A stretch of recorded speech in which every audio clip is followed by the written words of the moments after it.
I'd hear people share their struggles and what they are going through, and I'd be like, man, I can relate to that. And then anytime I felt like I was different and had a different struggle, I was too fearful to share it. And like halfway through treatment, my counselor had told me, like, if you ever want to get better, you got to open up and share and like let some of this stuff out. All those things they told me, like, you know, like when you go back out, it gets worse. You pick up right where you left off. All these cliche things I heard in treatment, I'm like, there's no way, right? The day of the relapse, I went to a meeting. We all hold hands, say the Lord's Prayer. And my phone starts ringing, and it's my buddy calling me to tell me to come kick it. I'm off and running. It became, I'll get sober tomorrow. For the next 9 months, every single day is, I'll get sober tomorrow, I'll stop tomorrow, this is my last day. Repeated cycle, picked up right where I left off, way worse. And the first time I held my daughter, I'm holding her, I start to fall and nod out, and I catch myself. Like one of the last uses was when I had prayed, God, if I have purpose, put me in jail. If I don't have purpose, give me the courage to commit suicide.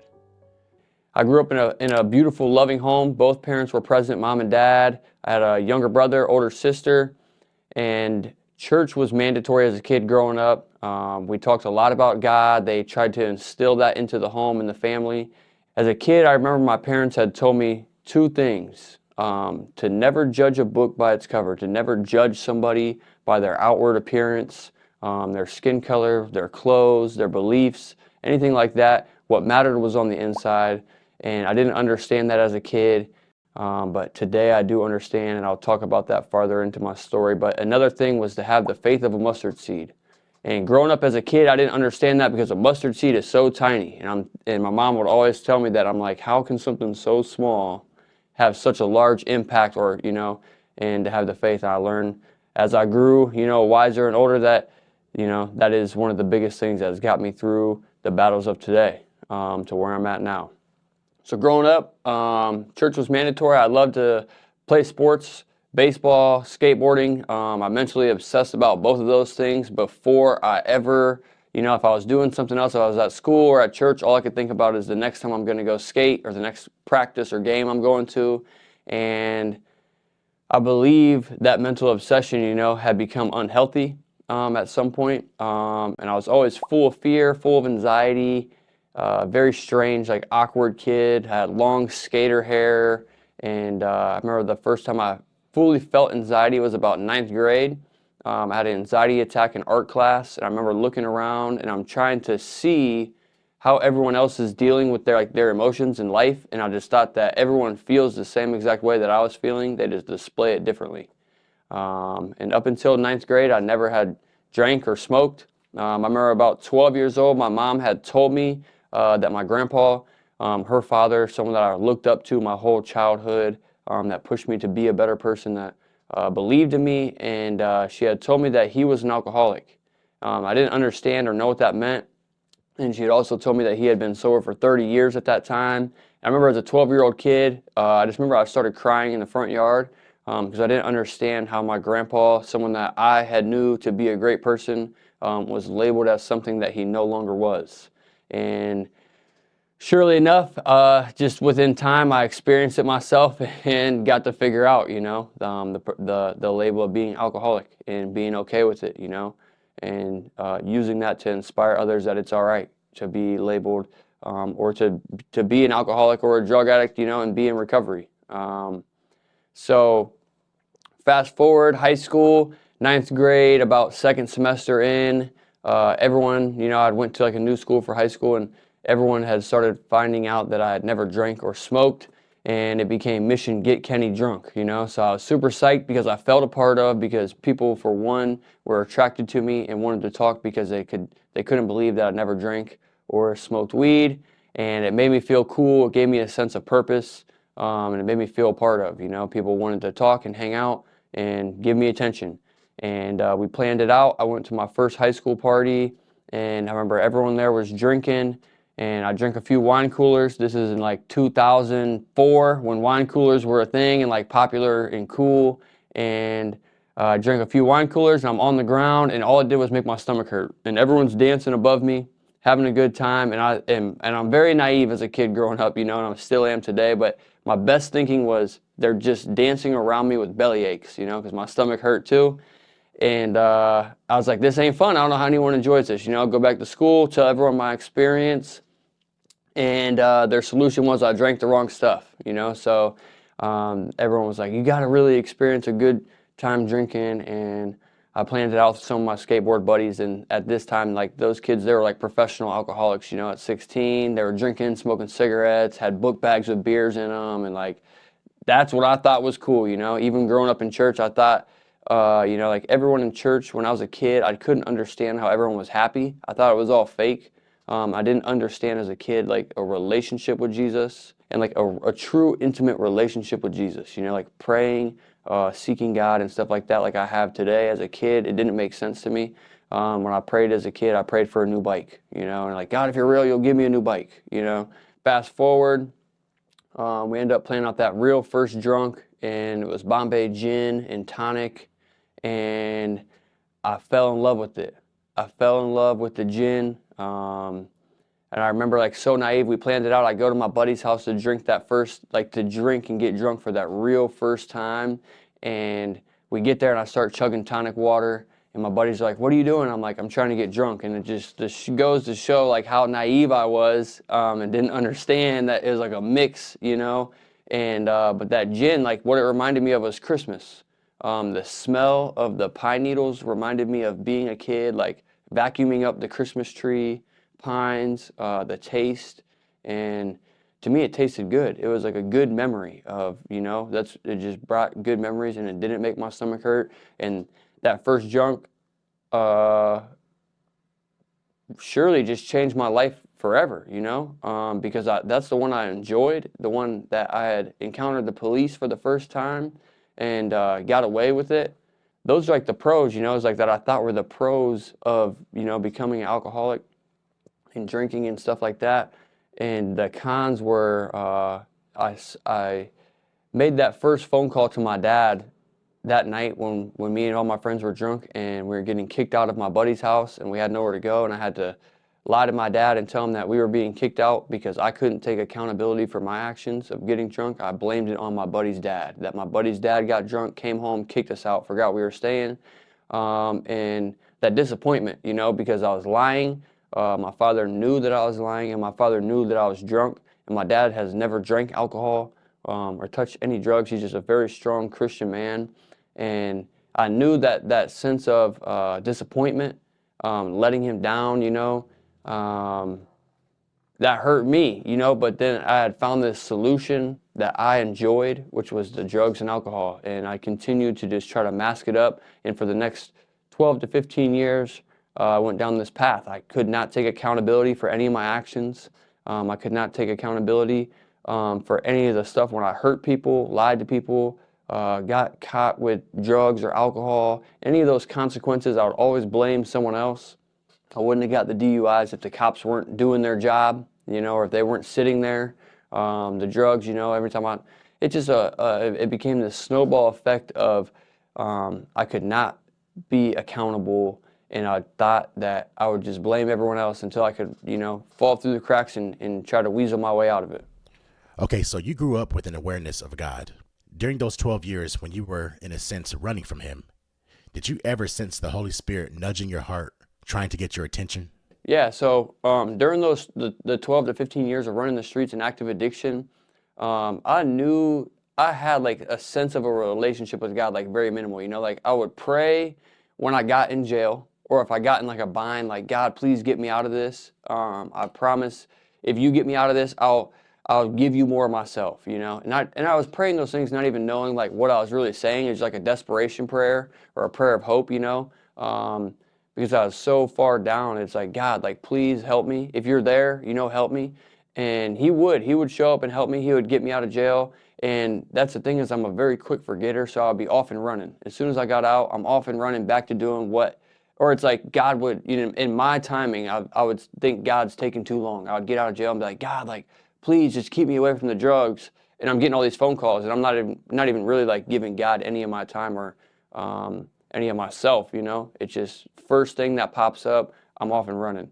And that's what was the cycle, you know, 3 felonies and 2 DUIs, multiple misdemeanors, multiple trips to jail, and burning bridges, you know. That's what it boils down to for me is the relationships that I burnt through my addiction and through running, you know, my self-will run riot, was burning the relationships, making false promises to my family members, my loved ones. I'd go to a facility and I'd be like, I promise it's going to be different this time. They would believe me. And really, I was just selling everyone a false dream because I had no full intentions on being sober. I had no full intentions. I'll just go through the hoops, you know. I was a straight A. I wasn't a straight A student, but I didn't get in trouble in school. So the same way for all those treatment facilities and programs, I kind of just kept that same mentality. Is like, as long as I do what they ask and kind of bend the rules and, you know, finesse, then everything will be all right. And it was never that way, you know. I remember my first time in treatment, 2016. I truly believed that I could just slip through the cracks and just do a little bit, just like in school, like do this, you know, be a C average student, because that was C's were good enough for me. So in drug treatment and rehab, I would always, you know, like listen. I'm a very good listener, and I think for some reason when I listen and it goes into my brain, I have this hard decision of deciphering, like, should I put in that little bit of extra work to be the overachiever, or should I just stay and maintain, you know, that C average? And that's what I did that first time in rehab. I'd listen and I would kind of share here and there, but I was fearful and I had the anxiety of opening up and sharing, of the judgment, you know? So it's like, I'd hear people share their struggles and what they are going through, and I'd be like, man, I can relate to that. And then anytime I felt like I was different and had a different struggle, I was too fearful to share it because I was fearful of the judgment or people to say like, you're weak, you're this, you're that. And like halfway through treatment, my counselor had told me like, if you ever want to get better, you got to open up and share and like let some of this stuff out. And I kind of did, you know, but I was still on the fence. So like in treatment, I would take some of the tools and all the other tools they tried to give me that I felt didn't apply to me or this or that. Like I would give them away or just leave them at treatment. So when I left treatment, I had my bag of the tools I chose, right? Which was still like, like the don't use no matter what or this or that. But I can still go to the trap house and hang out with my homies and be that sober person there. And I truly believed it. I thought that I could go hang out there and they were like, man, you're sober. What are you doing here? I'm like, oh, like you guys are my homies. I just want to hang out and chop it up. And little did I know, it's like all those things they told me, like, you know, like when you go back out, it gets worse. You pick up right where you left off. All these cliche things I heard in treatment. I'm like, there's no way, right? And the reservations, you know, it's like I didn't understand those. And what I solely did was eventually just made these reservations not knowing and not telling my sponsor, like the people around me that did care, that wanted to help me. It just ultimately led back to me relapsing. And the day of the relapse, I remember I talked to one of my old friends and we planned it all out to hang out and party because we missed kicking it. And I called him that day to meet up and he didn't answer all day. So I was still kind of like in the groove of like hitting meetings and stuff. It was like the foundation of what I knew. So I went to a meeting and it was at 8 o'clock at night. Meeting's over at 9. We all hold hands, say the Lord's Prayer. And my phone starts ringing and it's my buddy calling me to tell me to come kick it. I'm off and running. No mental defense. Didn't tell anybody about it. Get there. And I was nervous to relapse, you know. He's like, are you nervous? And I'm like, yeah. He's like, well, if you don't want to do it, you don't got to. I'm like, no, I already made up my mind. And I'd already thought about it like so much. The mental obsession had just destroyed me and ended up relapsing. And as soon as I did, I'm like, that was so dumb, you know. But I firmly believe, like I told myself before, like I'm only going to do it this one time. Tomorrow when I wake up, I'm going to go back to meetings. No one's going to know. I'm just going to sweep it under the rug and just see if it's worth it. And little did I know, like as soon as I woke up that next day, I was off and running. Mental obsession, physical allergy had kicked in, and I'm cruising, you know. It became, I'll get sober tomorrow. For the next 9 months, every single day is, I'll get sober tomorrow. I'll stop tomorrow. This is my last day. Repeated cycle, picked up right where I left off, way worse. And when I woke up that morning from the relapse, I had got a phone call from the girl that I was with, and she had told me that she was pregnant. And that was more of an excuse for me to continue using because, one, I had no idea how to be a dad. I was full of fear. And I thought, like, if I'm going to become a dad, like, I might as well just kick it and enjoy it before the kid gets here, you know? I thought my life was over. But really, my life was just beginning. And that whole 9 months that she was pregnant, I was not around. I was in and out. You know, maybe went to one of the appointments. Could not really be supportive, you know. And Man, when my daughter was born, that's one of the first glimpses of hope that God had really planted a seed in my life, that I had a purpose, because I always believed in and out of addiction that I wasn't hurting nobody but myself, like the bridges I was burning I just felt like I was born to be a drug addict, and that was my purpose, like as a kid growing up, you see the person under the bridge and you just think like, oh, like that's just who they are, right? But that is someone's son. That is someone who used to or has potential to be somebody. And I firmly believe like that relationship with God is what forms that purpose and where you find your purpose. So October 4th, 2017, my daughter was born. I'm at the hospital, high and drunk, and everyone's calling me, telling me congratulations. The people that are calling me are the people that had been sober that are still sober, and they're calling me, telling me congratulations on this beautiful girl, asking me if they can come see the baby. And I am so selfish in my addiction and disease that I tell them no. But the people that are using and this and that, like call me, tell me congratulations, like, can we come see your daughter? And I'm like, yeah, only if you bring me something. Because it's not about this beautiful little girl God blessed me with. It's about me and my disease. Like, God blessed me with this beautiful little girl, and all I can think about is the next one, you know? Like, you can only come up here if you're bringing me drugs, alcohol, this and that. And the first time I held my daughter, I just remember I was in the room, I'm holding her, and it's my family on one side, my daughter's mom's family on this side, and I'm holding her, I start to fall and nod out, and I catch myself, but no one had said anything because of the disappointment. The disbelief, I think, is what a lot of it was, is they had seen a version of their son, their brother, boyfriend get sober for X amount of time, but the hard truth and the pill to swallow was that he is no longer sober, and that they didn't want to believe that I was going back to, how can this beautiful little girl be the reason that he's sober? And all this and that, all those excuses and the things that you hear from family members and loved ones when we fall and stumble, or we're down low, they don't understand, like, why can't you just be sober for this? Why can't you just be sober for that? And on that, I thought, maybe that was rock bottom, but it wasn't. I continued to fall. The next 9 months, all the way until burnt every bridge, wasn't welcome at any family members, loved ones' houses, ultimately ended up being homeless.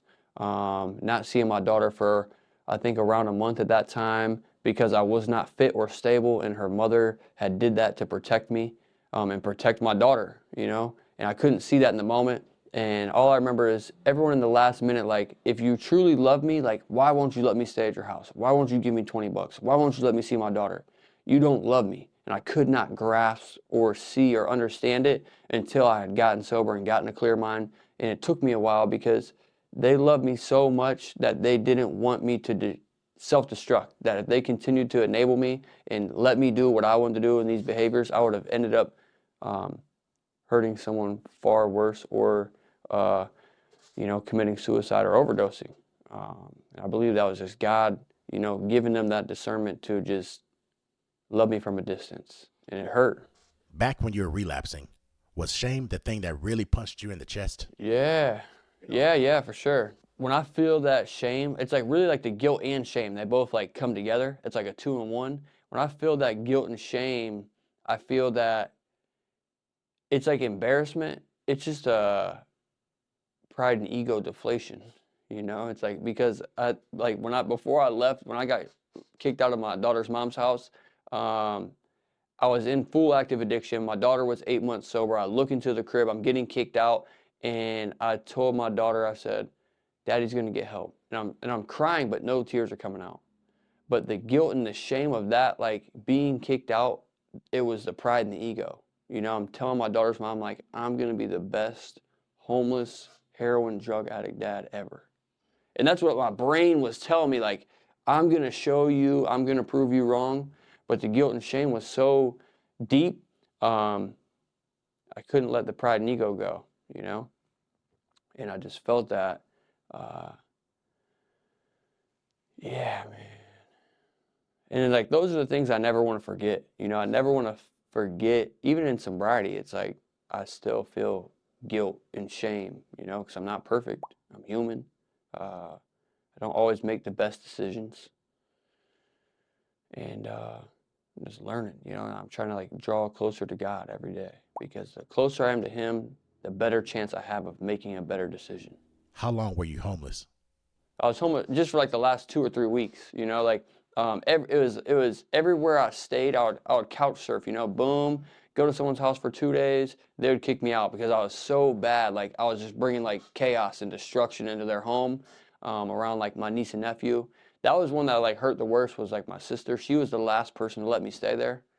Um, and man, I was down bad. I was like, didn't shower maybe once a week, just really just sleeping on a recliner, popping in and out, just like scheming, scamming how I could get drugs, come back, use there, and nodding out, standing up, like bent over, completely standing up, bent over, nodded out in front of my niece and nephew.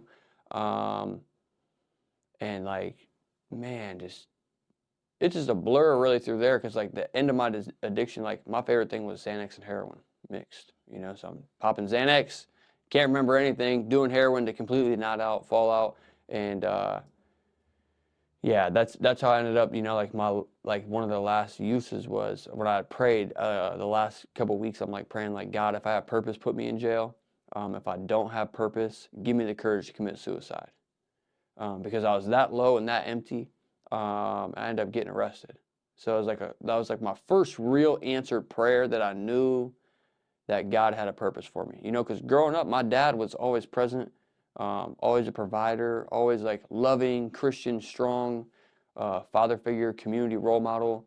And I knew that my daughter deserved a better father than what I was, you know?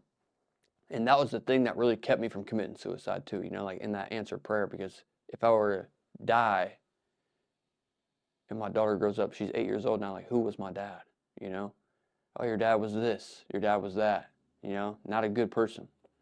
Um, so fast forward, I go to treatment, get sober, and I made that promise with God in treatment. I went to Warren, I'm like, God, like, I will do anything, like I will serve you or do anything as long as you can just give me strength every day to not use.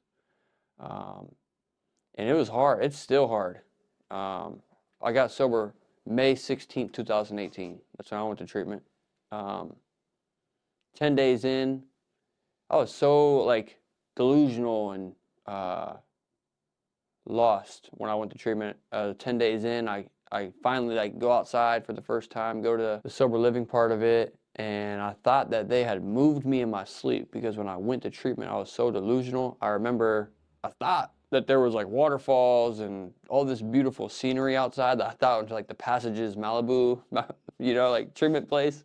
And I leave to go, like finally go outside and like smoke a cigarette, like out the front, and go to the treatment place, like the sober living. And I'm like, did you guys move me in my sleep?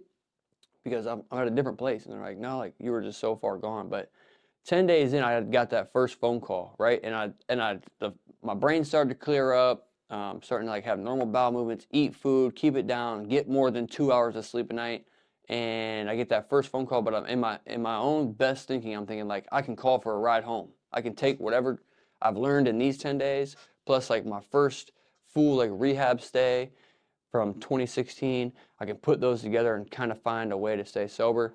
And that was like my first real God shot right there. Like I made that phone call home to my daughter's mom to to come pick me up. And 10 days in, and she goes, hey, someone wants to talk to you. And I'm like, oh, it's, I'm full of fear. The first thought is, it's someone I robbed, it's someone I stole from, it's the police or whatever I was thinking, And on the other end of that phone is this little voice that said, Dada, a little 10-month-old girl. And that was God, like really humbling me and telling me, like, you do not know nothing. You do not know how to be a dada. You don't know how to stay sober or wipe your own butt. Um, so I stayed, and I ended up staying. I ended up completing and graduating that program. And when I came home, it was like God was aligning all these things that I could not see. And I believe that He still does that today. I just have to follow Him and stay on course, and just seek Him through all that I do. And then I can really grow and blossom into the person that He's trying to make me, and mold me to be. And I come home from treatment, and that first that first month, you know, it's like hard. I'm like, you know, everyone's like, oh, we'll bet you'll stay sober 30 days or 20 or 60 or whatever, like placing bets on my sobriety. And I'm just like, I'm not going to make a promise to anybody, you know, like I'm just going to just try my best and just do it. And really just one day at a time, the cliche stuff, you know. And I started getting to see my daughter, and we're going to meetings every day and going to church. And it was a beautiful thing because like the rooms of recovery and like in the churches that God had put in front of us, I was so new on my journey that God would always place someone there that would be like, hey, like an old timer would be like, here, let me like, I'll watch your daughter and hold her, like, so you can listen and hear what you need to hear in this meeting or this service. Um, and it was like, wow, you know, like people wanted to help me, like, because I wanted to help myself. And that's what it ultimately boiled down to. It's like people seeing that I was willing, you know. I'm showing up with this 10-month-old girl. I didn't know how to be a dad. I didn't know how hot the bathwater had to be and these things like that. And like these people God was placing in my path were the connections to give me the wisdom and the knowledge and the discernment to help me grow and to take care of this little beautiful girl and to stay sober and to build a relationship with Jesus. So like that first year is me and my daughter are like everywhere, volunteering. She was going with me to do volunteer work and mentoring kids. And just our favorite thing was like rubber ducks games, the fireworks, baseball, and the carnivals, you know, like the boom booms, because they had carnivals there. Like at the fireworks, they had the fireworks at the carnivals and baseball games. So we really just like, you know, like grew on this journey at the beginning together and went to church. And I remember one of the hardest things in early sobriety and that walk with God was placing my daughter in the child care at church so I could like go and listen and hear the message, because I was so fearful of like, who are these? I don't know these people. I'm going to let you like watch my daughter so I can go in here and listen to this message and try to grow spiritually. And that was a huge leap of faith of like trusting a stranger with my kid so I could go in and like that leap of faith. It's like really, it's like, and I had to just come to terms with like, God is ultimately in control, right? God will give me the discernment and the obedience to follow, and I have to trust in Him, you know, and trust that my daughter's going to be all right in those hands, and I can go hear the message and come back and get my daughter so I can grow spiritually. And that was a hard time, you know. Fast forward 3 years in sobriety, God had gave me this vision of just a dad from Akron. And long story short, you can look it up online, but I'm just going to give you a quick scheme through what it is apparel with purpose. I create and design fashion, streetwear clothing that's faith-based, community-based, recovery-based. I have a storefront in Kenmore, Akron, Ohio, 937, the same street that I was homeless on. God had given me a storefront. And it's a community space for people to come in, hang out, creative spot. People come in, different creatives come in here, and we just create together. We grow together. We recover together, and just have a good, safe spot to do that. And we do different community events that give back, just different fun stuff like that. But I don't really want to talk about that. I just want to drop the seed. We can put the links for the bio and the brand and everything in there. But it's a huge part of my story is that, you know. But life has grown so rapidly fast, so I tried to just cover as much as I can. So 2021, the store opened. We're now in 2026, coming up on the 5-year anniversary of this. Check the social medias for the information and stuff. But over the past few years of being here at the storefront, I've got to witness miracles. God sent miracles in this place. One of my favorite ones to talk about is 2 mothers were here shopping, both in recovery, both firm believers of Jesus. And they come in, it's a cold winter night, and they're asking me, have I seen their son? You know, like this lady's asking me, like, have you seen my son? This is a picture of him. He's been homeless. His last known location is here in Kenmore. It's been 6 months. And I'm like, nope, I haven't seen him. And I see everybody. You know, I'm here every day. I see people walking by. I talk to almost everyone that walks by. And I was like, I have not seen this kid, you know. And I said, but what we can do is we can pray for him. We can pray right now that he finds his way home, that he finds his way to treatment. And I go to grab their hands and pray, and she goes, oh my gosh. And I'm like, what? She's like, looking past me, she's like, that's him right there in the window. And God moves fast, you know. When you pray and trust, and the kid walks in and they get to talk to their kid. You know, she used to talk to her son for the first time in over 6 months. And that kid went to treatment. He's been sober ever since. That was over 3 years ago. And that's a beautiful thing, man. It has nothing to do with me, just the obedience of God and letting him in and shining that light, you know, that he is a way maker, a miracle worker, you know. 2023, man, life is ups and downs, man. It's like a lot of people only see the ups. You know, I try to be transparent and share the downs. We had went through, me and my wife had went through a miscarriage season. And we couldn't understand it. You know, we couldn't understand what was going on or what God was trying to do or show us in that season. But we knew that as long as we held on and had faith, that there was a blessing on the other side. And that blessing happened to be my little boy, Harvey Valentine. So he was born in 2024. But in 2023, we had that season where we lost a kid on Valentine's Day. And about a year later, we found out that we were having another kid. And we named him Harvey Valentine in honor of the other kid that didn't make it, you know. And those seasons were super hard because it was like all those cliche things where like the walk in recovery or faith, where everyone's like, we know what you're going through, we feel your pain. And it's like, but do you really feel it? Do you really know what I'm going through? Do you understand the struggles? But God had truly sent people that did, that stood in our corner. And when Harvey came, he came 5 weeks early. And it was a scary thing because we didn't know if he was going to be healthy. But we had that faith, you know, and God had sent those prayer warriors to help us continue to grow. And that blessing of Harvey, he came completely healthy. 5 weeks early, he's in the little incubator ICU. And it's the most beautiful blessing, you know, to be sober, to have a relationship with God through those times. Because if I didn't have that relationship with God and all that noise and chaos that's going on, my chances of staying sober, to be a present father, are very slim, you know. The strength of God really pushed me through those.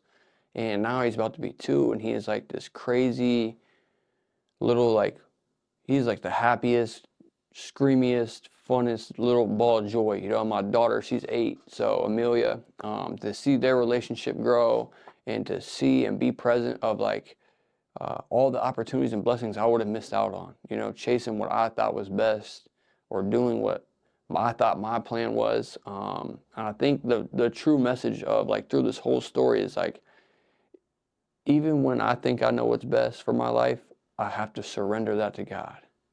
The ideas, the visions, because I would sell myself short a million times.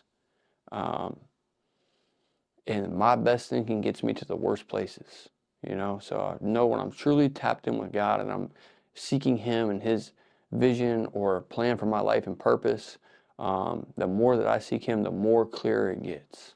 My recovery, it has to come Jesus first, you know? God has to come first in my life, and then recovery second, because I've come to learn like through the program, and like I love AA, I love the people in AA and this and that, but like the goal that I have found in AA is to do the steps as a self-inventory, but in the program, in the book, it talks about finding a higher power. That higher power must be God. Find Him now. It says it very firmly.